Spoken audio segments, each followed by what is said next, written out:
రాంబాబు గారు ఇప్పుడు ఈ 60 సంవత్సరాలు పైబడిన వాళ్ళకి అంటే వాళ్ళు కొంతమంది ఆరోగ్యంగా ఉంటున్నారు, కొంతమందికేమో సమస్యలు వస్తున్నాయండి. 60 సంవత్సరాలు రాకముందే సమస్యలు వచ్చేస్తున్నాయి. అసలు అటువంటి వాళ్ళు అంటే సీనియర్ సిటిజన్లు అనుకోండి, వాళ్ళు ఎటువంటి ఆహారం తీసుకుంటే బాగుంటుంది వాళ్ళు? ఎందుకంటే వాళ్ళకి ఉద్యోగం నుంచి రిటైర్ అవుతారు, ఇంక ఇంట్లోనే ఉండవలసి వస్తుంది. అప్పుడు వాళ్ళు ఏ టైప్ ఆఫ్ ఆహారం తీసుకుంటే వాళ్ళకి బాగుంటుందండి ఆరోగ్యపరంగా? ముఖ్యంగా 60 సంవత్సరాలు దాటంగానే మనం తెలియకుండా మన శరీరంలో కూడా జీవక్రియలు అనేవి మందగిస్తాయి. డైజెస్ట్ సిస్టమ్ కూడా అంత యాక్టివ్గా ఉండదు. ఎందుకంటే వయసుతో పాటు ఆర్గాన్స్ వైస్ కూడా మనం ఎలా ముసలోళ్ళు అవుతున్నామో ప్రతి టిష్యూ కూడా అదే విధంగా ఫీల్ అవుతుంది కదా. ఇన్ని సంవత్సరాలు వర్క్ చేసింది లోపల ఆ మిషన్ కూడా కొంచెం తెలియకుండానే వాటి యొక్క ఎఫిషియన్సీలో కొంచెం తేడా వస్తుంది. అది కామన్ అండి, అది నేచర్ అది ప్రకృతి ధర్మం అంతే. మన ముసలోళ్ళు ఎందుకు అవుతున్నామంటే అది నేచర్ అంతే. వీఆర్ గోయింగ్ టువర్డ్స్ తెలియకుండానే ఎఫిషియన్సీ తగ్గే స్టేజ్కి వెళ్తాం. కాబట్టి అది ప్రిజర్వ్ చేసుకోవటం అనేది ఇంపార్టెంట్. అందులో ప్రస్తుత రోజులు ఇంకా ఇంపార్టెంట్. పాత రోజుల్లో అలా ఫ్రీ ఎయిర్ గాలి అన్నా కూడా మంచి గాలి ఉంటుంది. ఇప్పుడు అవన్నీ పొల్యూట్ అయిపోయినాయి. కాబట్టి మెయిన్ మానసికంగా వాళ్ళు రిలాక్స్గా ఉండేటువంటి స్టేజ్ని వాళ్ళు అలవర్చుకోవాలి. ఎందుకంటే అప్పుడు దాకా పని చేసి అప్పటి నుంచి రిటైర్మెంట్ అనేది ఇంగ్లీష్ వాళ్ళు వచ్చిన తర్వాత వచ్చిందండి కదా. రిటైర్మెంట్ అనేది అబద్ధం. అంటే నా దృష్టిలో చనిపోయేదాకా ఏదో ఒకటి చేసుకుంటూ ఉండటమే అసలైనది. ఎందుకంటే మనిషి మైండ్ ఫికిల్ మైండ్లా ఉంటుంది. కాబట్టి దానికి ఏదో ఒకటి పని చెప్తా, దాన్ని ఏదో ఒకటి పాజిటివ్గా ఎంగేజ్ చేసుకుంటా, ఏది చేస్తే మనం ఉత్సాహంగా ఉంటాం అనేది ఎవడికి వాడు తెలుసుకోవాలి.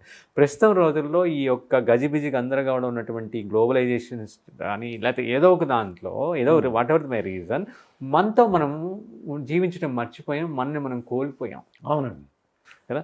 అంటే మనం ఏం చేస్తే మనం మన లైఫ్ పర్పస్ఫుల్గా లీడ్ చేస్తుంది అనేది మర్చిపోయి ఏమి చెయ్యాలనేది ఒక డిక్టేషన్షిప్ లాగా ఈ క్యాపిటలిజం ఇవన్నీ కూడా మనకి నేర్పించడం స్టార్ట్ అయింది. ఒకప్పుడు మీకు ఎలాంటి చొక్కా కావాలనేది మీరు దగ్గరుండి నేర్చుకొని, అంటే ఎవ్రీథింగ్ ఈజ్ కస్టమైజ్డ్గా మీకు ఉండేది. ఇప్పుడు ఎవరో కుట్టించిన చొక్కా వాడి చెప్పి ఇన్ఫ్లుయెన్స్ చేస్తే మనం వేసుకునే స్టేజ్లో ఉన్నాం. అంటే మనం ఏం చేసుకోవాలి, మనం ఏ చొక్కా వేసుకోవాలి, ఎలాంటి ఇంట్లో ఉండాలి, వాళ్ళు ఏదో ఇన్ని ఎమ్యూనిటీస్ ఉన్నాయి ఇవి ఉన్నాయని చెప్పి ఒకరు ఇన్ఫ్లుయెన్స్ చేస్తే అక్కడికి వెళ్ళిన తర్వాత అది కాదని మనం తెలుసుకునే లోపల ఇరుక్కుపోయి ఉంటాం అక్కడ. అవును, అంటే మళ్ళీ మనం కోల్పోయినాం అనమాట. కాబట్టి ఫస్ట్ 60 ఏళ్ళ తర్వాత వాడు అప్పుడైనా కూడా ఏది చేస్తే నేను ఆనందంగా ఉంటాననే దాంతో ఒక మంచి సత్సంగమా లేకపోతే ఏదో ఒక యాక్టివిటీ, గార్డెనింగా ఒక యాక్టివిటీని ఫస్ట్ తీసుకోవాలి వాళ్ళు. ఎందుకంటే ఫిజికల్ యాక్టివిటీ, మెంటల్గా ఉన్న రిలాక్స్ అనేది చాలా important. Everything related the hormones. Okay, ఏవైతే చేస్తే వాళ్ళలో ఆనందం వస్తుందో ఆ ఆనందం వల్ల హ్యాపీ హార్మోన్స్ రిలీజ్ అయ్యి వాళ్ళ హెల్త్ ప్రిజర్వ్ అవుతుందో ఫస్ట్ ఇంపార్టెంట్. అది పెద్దవాళ్ళకి చాలా ఇంపార్టెంట్, టీనేజ్ వాళ్ళకి చాలా ఇంపార్టెంట్. మధ్యలో ఉన్న వాళ్ళకి ఎందుకు ఇంపార్టెంట్ అయినా కూడా వాళ్ళ బాధ్యతలు ఇరుక్కుంటారు కాబట్టి పట్టించుకోకుండా పోతూ ఉంటారు. రెండోది వాళ్ళకి డైజెషన్ సిస్టంలో వచ్చేటప్పటికి వాళ్ళకి మెయిన్ వచ్చేటప్పటికి ఇండైజెషన్ ఇష్యూస్ కానీ, ప్రస్తుతం ఉన్నటువంటి జంక్ ఫుడ్ కానీ లేకపోతే కెమికలైజ్ వీటి వల్ల, కాబట్టి వాటి వల్ల సాత్వికంగా ఉన్న ఫుడ్ తీసుకోవాలి. ఓకే, హాట్ ఫుడ్, మసాలాలు కానీ, ఎక్కువ ఆయిల్ ఫుడ్స్ కానీ, మైదా రిలేటెడ్ ప్రాసెస్ ఫుడ్స్ కానీ టోటల్గా వదిలేసి హోల్సమ్ ఫుడ్స్ అనమాట. హోల్సమ్ ఫుడ్స్ లాగా తీసుకోవటం. దాంతోపాటు మిల్లెట్స్ అనేది చాలా ఇంపార్టెంట్. మెయిన్ దాన్ని వాళ్ళు కూడా కిచిడీలాగా కానీ, జావల్లాగా కానీ, ఓకే, మెయిన్ ఇప్పుడు మిల్లెట్స్ ఉన్నాయనుకోండి, మిల్లెట్స్ని జావల్లాగా చేసుకోవచ్చు వాళ్ళు. ఓకే, దాంట్లో అన్ని వెజిటేబుల్స్ వేసుకోవచ్చు వాళ్ళు. ఓకే, వేసుకొని ఆ విధంగా వాళ్ళు అట్లీస్ట్ ఒక పూట ఒక 1 బౌల్ మీల్ లాగా, ఓకే, అదే బౌల్లోనే ఆ వెజిటేబుల్స్, ఆ మిల్లెట్స్, ఆ గంజి, ఆ మజ్జిగ అలాగా ఒక 1 బౌల్ మీల్ లాగా సింప్లిఫైడ్ ఒక న్యూట్రిషియస్ అంటే దాంట్లో అన్నీ వాళ్ళకి కావాల్సిన అన్నీ కూడా ఉండి ఒక మీల్ని చాలా బ్యాలెన్స్గా తీసుకోవటం చాలా ఇంపార్టెంట్.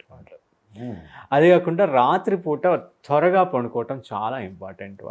రాత్రిపూట వాళ్ళు మళ్ళీ చిన్నపిల్లల స్టేట్కి వస్తుంది కదా.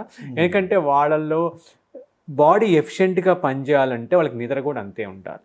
చిన్నపిల్లలకి నిద్ర ఎక్కువ ఎందుకు ఉండాలంటే గ్రోత్ టైంలో వాళ్ళ బాడీ రెస్ట్లో ఉంటేనే ఆ హీలింగ్ గ్రోతింగ్ ఎక్కువ ఉంటుంది అనమాట. అందుకని చిన్నపిల్లలు ఎక్కువ నిద్రపోతారు, బేబీస్ తొందరగా ఎదగటానికి వాళ్ళకి ఆ హార్మోన్స్ అంత రిలాక్స్గా ఉంటేనే ఆ బాడీలో ఆ హీలింగ్ కానీ ఆ గ్రోత్ కానీ ఉంటుంది. వీళ్ళకి ఏంటి అదే విధంగానే ఆ హీలింగ్ కెపాసిటీ పెరగడానికి త్వరగా పడుకోవటం చాలా ఇంపార్టెంట్ వాళ్ళు. ఓకే, దాంతోపాటు చిన్న చిన్న ఎక్సర్సైజెస్ లాగా వాళ్ళు చేయగలిగినవి ఏదో ఒక యాక్టివిటీ ద్వారా బేస్డ్. అంటే ఇప్పుడు మనం ఎక్సర్సైజెస్ అంటాము, జిమ్ అంటాము, ఇవన్నీ అబద్ధం నా దృష్టిలో. ఓకే, పాత రోజుల్లో కుమ్మర వాళ్ళు కానీ ఏ పని చేసేవాడికి ఆ వర్కే ఎక్సర్సైజ్ అవ్వాలి. మీకు అర్థమైంది కదండి, ఆ పనిలోనే ఫిజికల్ యాక్టివిటీ ఉంటుంది అనమాట. ఓకే, అలా ఇప్పుడు మనకి వంట చేసే వాళ్ళకి ఆ కింద వంగటం, లేవటం, కూర్చోవటం, ఇది ఆ వర్క్ లోనే ఇంటిగ్రల్ అవ్వాలి. మీకు ఎక్సర్సైజ్ మీకు అర్థమైంది కదా. ఎందుకు ఇది అబద్ధం అంటే ఇప్పుడు తప్పట్లేదు మనకి. ఆ రోజుల్లో పొలంకి వెళ్ళాలన్నా ఏదైనా చేయాలన్నా ప్రతి దగ్గరికి నడవాలి, ఆ ఫిజికల్ యాక్టివ్ ఉండేది. ఇప్పుడు ఆ స్కూటర్ కార్ వచ్చేసింది కాబట్టి మళ్ళీ 1 hour సపరేట్గా నడుస్తున్నాం. అబద్ధం కదా అది. అంటే యాక్చువల్గా మనం ప్రతి పని నడిచి వంగి నిల్చొని ఇట్లా ఫిజికల్ యాక్టివిటీ ద్వారా చేయాల్సిన మన జీవన స్టైల్ని మన కంఫర్ట్ అని చెప్పేసి అన్నీ ఉండి రోజుకి 2 hours కూర్చోబెట్టి దానికి ఎక్సర్సైజ్ చేయాలి అనేది అబద్ధం అని నేను అనుకుంటా. అది కరెక్ట్ అబద్ధం అనేది చేస్తే వాళ్ళు చేసే పనిలోనే నడుచుకోవటం, రావటం, అలాంటి దాన్ని వాళ్ళు యాక్టివిటీగా ఉంచుకోవాలి. అంటే నేను అందుకే గార్డెనింగ్ అన్నా, చిన్న గార్డెనింగ్ అన్నా. దానివల్ల ఏమవుతారు, వాళ్ళు కూర్చుంటారు, లేస్తారు, చేతులతో పని చేస్తారు. దానివల్ల వాడి బాడీలో యాక్టివిటీ జరుగుతుంది అన్నమాట.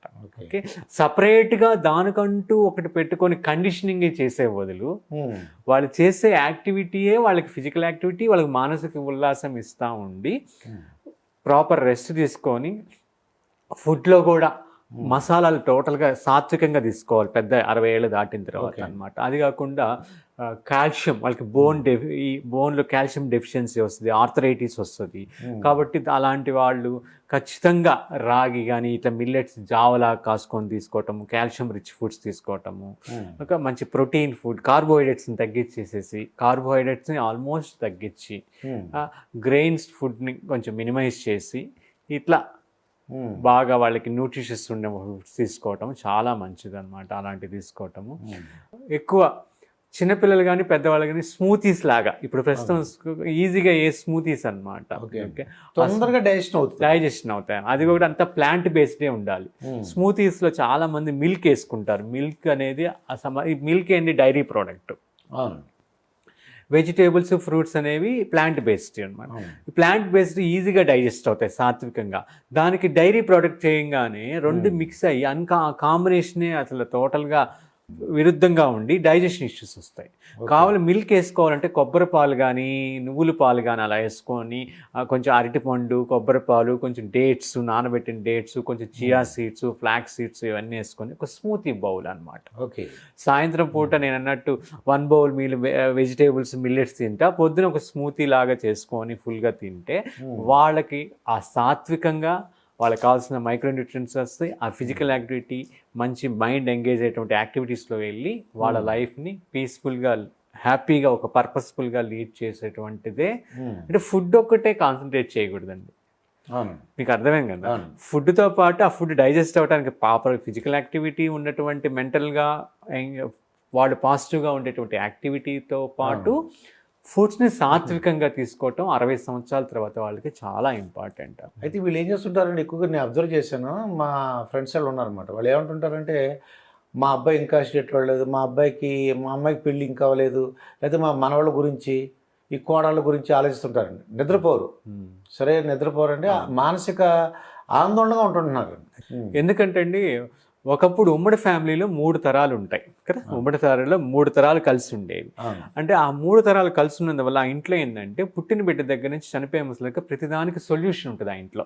ఓకే కదా. అంటే వర్క్ షేర్ కానీ, ఓకే, భారం ఉంటుంది సైకలాజికల్గా. ఒక ఇంట్లో ఏదైనా పెద్దవాళ్ళు ఉన్నా వాళ్ళకి తగ్గట్టు ఆ ఇల్లు కూడా అలానే ఉంటుంది కదా, వాళ్ళకి కన్వీనియంట్గా ఉంటుంది, వాళ్ళ తగ్గట్టు. ఆ 3 తరాల వల్ల దే మోరల్లీ దే ఎడ్యుకేటెడ్, అది, and mentally they occupied in the proper way.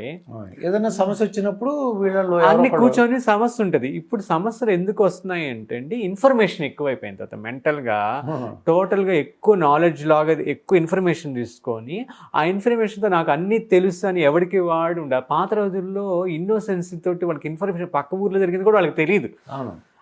ఆ ఇన్నోసెన్సీ వల్ల వాళ్ళు లెస్ ఫ్రిక్షన్ ఉండేది మెంటల్గా. బాబాయ్ని అడుగు మామయ్యని అడుగు అనేవారు. బ్యాలెన్స్ చేసేవాళ్ళు, బ్యాలెన్సింగ్ ఉండేది. అది కాకుండా వీళ్ళు వాళ్ళకి ఇంపార్టెన్స్ ఇచ్చేవాళ్ళు. తండ్రి వాళ్ళ నాన్నకి, కొడుకు అది చూసి మా తాతకి మా నాన్న ఇస్తున్నాడు, నేను మా నాన్నకి, ఆ ఫ్లో అనేది ఉండేది. అది వాళ్ళ అమ్మమ్మగా నానమ్మగా చేసిన కూరలు కానీ సీజన్ వైజ్ ఇది ఉండేది. తాతకి బాగాలేదు కాబట్టి ఇలాంటి కూర తినాలి, నీకు నువ్వు యంగ్ కాబట్టి నీకు ఇలాంటి స్నాక్ నువ్వు తినొచ్చు అని ఆవిడ వండేటప్పుడు అలాంటి ఆహార సంస్కృతితోటే అది అవేర్ కలిగించేది. కాబట్టి పెద్ద అయిన తర్వాత అలా తినాలి, నేను చిన్నగా నా పిల్లలకి నేను ఇలాంటి ఫుడ్ పెట్టాలి, నేను పెద్ద అయ్యే కొంది నేను అలాంటి ఫుడ్ తినాలి. ఇది ఆహార సంస్కృతి, ఈ జీవన సంస్కృతి అన్నీ కూడా ఒక ఫ్యామిలీ, ఒక ఎడ్యుకేటెడ్ సిస్టమ్ న్యాచురల్గా జరిగిపోయాయి. అది అలాంటి ఫ్యామిలీని మనం కోల్పోయాం భారతదేశం ఎందుకంటే అంటే కొన్ని వేల సంవత్సరాల నుంచి మన అబెండెన్స్తో బతికాం. సూర్యుడు ఎక్కువ ఉండి, రీసోర్సెస్ ఎక్కువ ఉండి, మనకి ఎప్పుడు ధాన్యం ఉండి, ఇలా ఉండి, ధాన్య సంపద, గో సంపద ఇవన్నీ ఎక్కువ ఉండి, సర్ప్లస్గా ఉండి, మనకి ఆ రిలాక్స్గా జీవించి ఒక మర్యాద, ఒక అతిథి సత్కారం ఇవన్నీ కూడా ఆ రిలాక్సేషన్లోంచి వస్తాయి. వాడికే జరుగుతున్నప్పుడు అతిథి సత్కారం రిలాక్సేషన్ ఉండదు కదండి. ఇప్పుడు సోమాలియాకి వెళ్ళి you can't expect the hospitality they, because they can't afford. మన ఇండియాలో అలా కాదు కదా. ఇప్పుడంటే మనం తెలియకుండానే అది ఈ ఫాస్ట్ కల్చర్లో వీఆర్ లూజింగ్ అవర్. ఆరోగ్యం అంటే ఓన్లీ ఆహారమే కాదు, హోలిస్టిక్గా అన్ని. ఎవరైతే 60 సంవత్సరాలు దాటియో వాళ్ళు మానసికంగా ఆనందంగా ఉండాలి. తర్వాత ఎక్కువసేపు నిద్రపోవడం, మంచి ఫుడ్ తొందరగా డైజెస్ట్ అయ్యి స్మూతీ ఫుడ్స్ తీసుకోవడం, ఇవన్నీ చూస్తే అదే మీరు అన్నట్టు ఈ గ్రౌండ్ నట్స్గా అది మంచివి ఆహార పదార్థాలు, ఫ్యాటీ, కొంతగా జ్ఞాపశక్తి ఉండేలాగా యాక్టివిటీ ఉంటే వాళ్ళకి ఆరోగ్యం బాగుంటుంది. మంచి లైఫ్ స్టైల్ బాగుంటే వాళ్ళు ఎక్కువగా ఆరోగ్య సమస్య లేకుండా ఉంటారు అన్నమాట. అంతే మెయిన్ అదే అండి. అదే కాకుండా ఇప్పుడు వాళ్ళకి మోకాళ్ళు రీప్లేస్మెంట్స్ చాలా ఎక్కువైపోయినాయి. ఒక 20,000 మంది ఉందండి. అది అసలు మనకు తెలియదు కదా. ఎందుకు వచ్చింది ఇవన్నీ కూడా మనం వాడే కెమికల్స్ కానీ, ఆ ఎక్కువ స్పైసెస్ ఫుడ్స్ కానీ, ఆ న్యూట్రిషియస్ ఫుడ్ తీసుకున్నందువల్ల. అందుకనే సాత్వికమైన ఫుడ్స్ అన్నాను. అవునండి. అదే కాకుండా స్మూతీస్ అన్నాను, ఆ మైక్రో న్యూట్రియంట్స్ ఇవన్నీ కూడా మనం బ్యాలెన్స్ చేసుకొని తింటమే మన మెయిన్ అనమాట. పొద్దున పూట స్మూతీస్ లాగా చేసుకోవటం, సాయంత్రం పూట అది 2 మీల్స్కి వచ్చేయటం, అది టీ కాఫీలు మానేయటం, పాజిటివ్గా ఒక వర్క్ ఎంగేజ్ అవ్వటం, అట్లా అనమాట. గంజి evening is the porridge kind of thing is the best అండి. దాంట్లోనే వెజిటేబుల్స్ అవన్నీ వేసుకొని ఒక ఫుల్ బౌల్ మీల్ అనమాట, అది బెస్ట్.